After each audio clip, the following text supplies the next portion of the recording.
আসসালামু আলাইকুম রহমতুল্লাহ। একটা ইনফরমেশন দিই আপনাদের, এটা আমার ব্যক্তিগত ধারণা এবং ব্যক্তিগত মতামত এবং আমার একটু কৌতূহলবশত বলা। এটার সাথে হয়তো বা কোনো দার্শনিক মিল পাবেন না, এটার সাথে অন্য কারোর যুক্তির মিল হবে না, কিন্তু আমার ব্যক্তিগত মতামত আমি একটু জানাইতে চাই।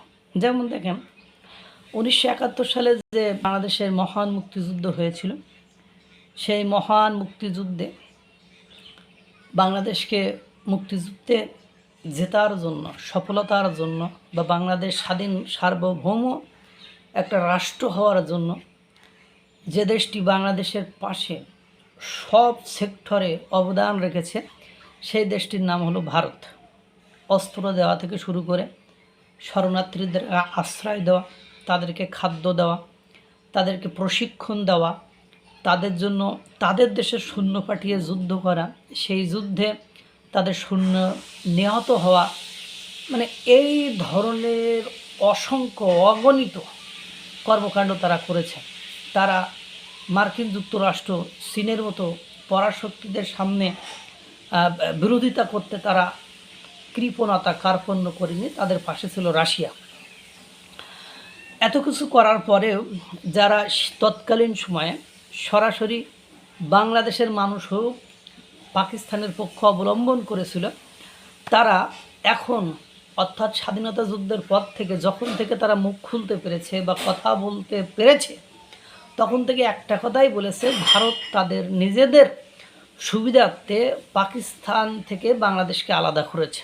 অর্থাৎ বাংলাদেশ যে স্বাধীনতা লাভ করেছে সেটা ছিল পুরোপুরি ভারতের মুনাফা। ভারত লাভ করতে চাই যে ভারত মুক্তিযুদ্ধের পরে কত কিছু এখান থেকে লুটে ফুটে নিয়ে গেছে, এসব কথা কিন্তু বলেছে। এটা একেবারে আপনি যে কোনো মিডিয়া, যে কোনো জায়গায় আপনি দেখবেন, যারা বাংলাদেশ বিরোধী অবস্থানে ছিল, রাজাকার বলেন, আলবদর বলেন, আলসামস বলেন, অর্থাৎ পাকিস্তান প্রেমী, পশ্চিম পাকিস্তান প্রেমী, অর্থাৎ দ্যাট মিনস এখন যে পাকিস্তান রয়েছে সেই পাকিস্তানের সাথে বাংলাদেশকে যারা রাখতে চেয়েছিল, তাদের ভাষ্য, বক্তব্য এটা আরও অনেক বেশি স্পষ্ট হয়েছে 2024-এর 5ই আগস্টের গণঅভ্যুত্থানে আওয়ামী লীগ সরকারের পতনের পরে। তারা এই ন্যারেটিভটা সাধারণ জনগণের ভেতরে ছড়িয়ে দেওয়ার জন্য উঠে পড়ে লেগেছে, যে তারা কি ভারত আমাদের স্বাধীনতার পক্ষ নিয়েছিল, এ কারণে তারা চায়নি আমরা দুই পাকিস্তান একসাথে থাকি, তারা আমাদের দেশকে লুটে পুটে খেয়েছে, মুক্তিযুদ্ধের সময় নিয়েছে, তা নিয়েছে, লুটে ফুটে নিয়ে ইত্যাদি ইত্যাদি ইত্যাদি বলেছে। এখন দেখেন, যদিও এগুলো সত্যতা সম্পর্কে কোনো প্রমাণাদি তারা দেখাইতে পারে না, এটা তাদের মুখে মুখে একটা ন্যারেটিভ। এখন দেখেন, এখানে আর একটা মজার বা ইন্টারেস্টিং জিনিস আছে। 5ই আগস্ট 2024-এ আওয়ামী সরকারের পতনের পরে যারা ক্ষমতায় এসেছিল, তারা সেই পাকিস্তান প্রেমী। তারা পাকিস্তান প্রেমী কেন? তাদের ন্যারেটিভ, তাদের জন্মদিন পালন, তারা সে 47-এ স্বাধীনতা লাভ করেছে, এগুলোই এখন সরাসরি টিভি টকশোতে আসে। 71-এ শেখ মুজিব ভারতের দালালি করেছে, এগুলো বলে। জিয়াউর রহমানের বইতে তো জিয়াউর রহমান লিখেইছে যে আমরা পাকিস্তানের বিরোধিতা করেছিলাম, এই জন্য তারা আমাদেরকে ভারতের দালাল বলতো, এগুলো তারা বলে থাকে।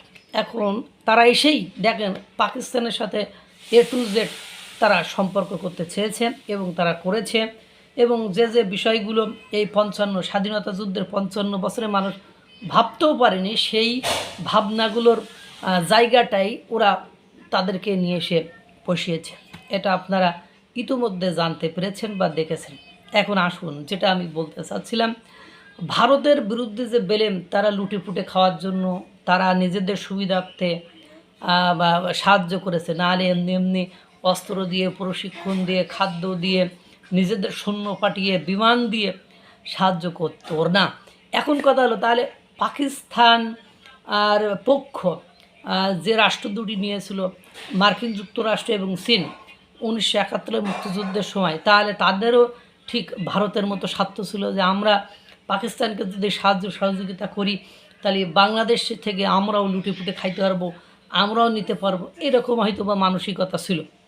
তাই তো বলে, জেনারেল সেন্সে বলে তাই বলে। কিন্তু যেহেতু দুর্ভাগ্যক্রমে, দৈবক্রমে বাংলাদেশ ভারতের সহায়তায়, রাশিয়ার সহযোগিতায় এবং বিশ্বের আরও অনেক রাষ্ট্রের সহযোগিতায় স্বাধীনতা অর্জন করে ফেলেছে। এখন তাদের সেই আশা আকাঙ্ক্ষা সেই সময় পূরণ হয়নি। সেই সময় মার্কিন যুক্তরাষ্ট্র এবং চীন যে বিনিয়োগটা পাকিস্তানের পক্ষে করেছিল, যে পাকিস্তান যাতে জয়লাভ করলে তারা সুবিধা পাবে, পাকিস্তান পরাজিত হয়। পাকিস্তান পরাজিত হওয়ার পরে পাকিস্তান আর তো বাংলাদেশ থেকে কোনো কিছু মার্কিন যুক্তরাষ্ট্র আর চীনকে দিতে পারলো না। না দিতে পারার কারণে পাকিস্তান নিজেরা ভারতের সাথে চিরশত্রুতা, যেহেতু যুদ্ধে তাকে এই সুনকালি মাখাইল, বিশ্বের বুকে নেমক হারাম, গণহত্যাকারী, শয়তান, মুসলিম হত্যাকারী রাষ্ট্র হিসাবে এবং বাংলাদেশ থেকে বিতাড়িত, অপমানিত হওয়া, আত্মসমর্পণকারী নির্লজ্জ জাতি হিসাবে বিশ্বের মুখে আজ যে পরিস্থিতি পাকিস্তানের, সেটা ভারতের সহায়তা ছাড়া কখনোই সম্ভব হতো না। এটা আপনারা বিশ্বাস করেন আর না করেন, যাই হোক। এখন কথা হলো, পাকিস্তান মার্কিন যুক্তরাষ্ট্র আর চীনের সাথে তো বেইমানি করার কোনো সুযোগ নেই। তারা তাদের নিজেদের দেশে সুযোগ সুবিধা তাদেরকে দিয়েছে, ভারত বিরোধিতা করেছে। এখন এই দীর্ঘ 55 বছর ইতিহাসে যদিও ভারতের সাথে বাংলাদেশ থাকার কারণে বাংলাদেশের পাকিস্তানের সব সেক্টরে এগিয়ে গিয়েছিল, শুধু পারমাণবিক বিষয়টা ব্যতীত। এবং এগিয়ে যাওয়ার এখন এটা 5ই আগস্ট 2024 গণঅভ্যুত্থানে ক্ষমতাচ্যুত হওয়ার পরে এইবার ওই যে সেই 1971 সালে মার্কিন যুক্তরাষ্ট্র এবং চীন পাকিস্তানের পক্ষ নিয়েছিল বাংলাদেশের পরাজয়ের জন্য, যে বাংলাদেশকে হারিয়ে তারা যে শাসন ব্যবস্থা চালু করেছে, সেখানে এখন যেমন পাকিস্তানের সব কিছুতে চীন এবং আমেরিকাময় হয়ে গিয়েছে, ওরকম বাংলাদেশকে চীন আর আমেরিকাময় করতে চেয়েছিল। কিন্তু দুর্ভাগ্য হলো সত্য যে 71-এর পরাজয়ের ফলে সেটা করতে পারি নাই। কিন্তু দুর্ভাগ্য হলো সত্য যে 5ই আগস্ট 2024 গণঅভ্যুত্থানের পরে আওয়ামী লীগ সরকারের পতনের ফলে, অর্থাৎ শেখ হাসিনা চলে যাওয়ার পরে, আমরা সেই ওই পাকিস্তান যে এখন আমেরিকা চীনময় করে ফেলে দেউলিয়াত্বের দিকে গিয়েছে, আমরা বাংলাদেশ ঠিক বর্তমান সময়ে এসে চীন আর আমেরিকাময় করে ওই দেউলিয়াত্বের পথে যাচ্ছে। আজ বাংলাদেশ দিনকে দিন ঋণের বোঝায় জর্জরিত হয়ে যাচ্ছে, সেটা আপনারা দেখেছেন। IMF আমাদেরকে আর ঋণ দিতে চাই না, তাহলে আমরা অর্থনৈতিক অবস্থাটাকে কোথায় নিয়ে গেছি? অন্তর্বর্তীকালীন সরকার, মানে 5ই আগস্ট 2024 পরে বসা সরকার এবং বর্তমান সরকার কত হাজার কোটি টাকা ব্যাংক থেকে, বাংলাদেশের অভ্যন্তরীণ ব্যাংক থেকে ঋণ নিয়েছে, সেটা আপনারা দেখেছেন। এবং দেখেন, আজকে চীনকে বলতে হয় যে বাংলাদেশের মার্কিন যুক্তরাষ্ট্র সহ অন্য কোনো দেশের হস্তক্ষেপ বা আপনার বাংলাদেশের ভেতরে চীন মেনে নেবে না। ওদিকে আবার মার্কিন রাষ্ট্রদূত বলে বাংলাদেশের সঙ্গীত আর মার্কিন যুক্তরাষ্ট্রের সঙ্গীত একই রকম। বাংলাদেশকে অন্য জায়গা থেকে যে গম কম মূল্যে কিনতে পারা যায়, সেই গম আপনার মার্কিন যুক্তরাষ্ট্র থেকে বেশি মূল্যে কিনে নিয়ে আসতে হচ্ছে। তাহলে এখন ঘটনা কী দাঁড়াইলো? এখন 1971 সালে পরাজয়ের মানে বিজয় লাভ করলে যে ফ্যাসিলিটিসগুলো চীন এবং মার্কিন যুক্তরাষ্ট্র বাংলাদেশের থেকে পাইতো বা পাকিস্তান দিতে চেয়েছিল, সেটা তখন নিতে পারে নাই। কিন্তু 5ই আগস্ট 2024 গণঅভ্যুত্থানের মাধ্যমে যে সরকার এসেছে, সেটা মনে হয় পুষিয়ে দিল। আল্লাহ তাআলা সকলকে ভালো রাখুক, সুস্থ রাখুক। আসসালামু আলাইকুম ওয়া রাহমাতুল্লাহ।